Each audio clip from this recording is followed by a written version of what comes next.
Patrick Peter, je suis le CEO de Spark Cleantech.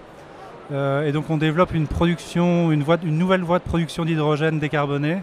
Et on vise de décarboner l'usage de l'industrie en termes de chaleur industrielle, notamment pour des verriers, des gens qui travaillent dans les métaux, pour décarboner les pratiques industrielles basiquement.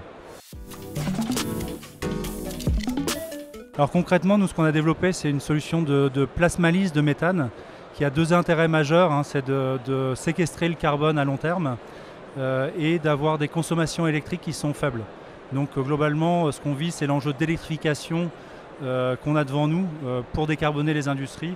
Et donc nous, on offre une solution pragmatique par rapport à ça, en ayant une solution qui est très peu énergivore en termes d'électricité.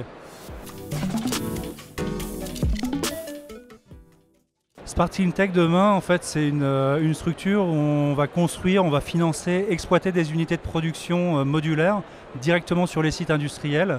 Donc ça veut dire qu'on va démultiplier des équipes pour construire, pour exploiter ces unités, fournir de l'hydrogène décarboné aux industriels et valoriser le carbone.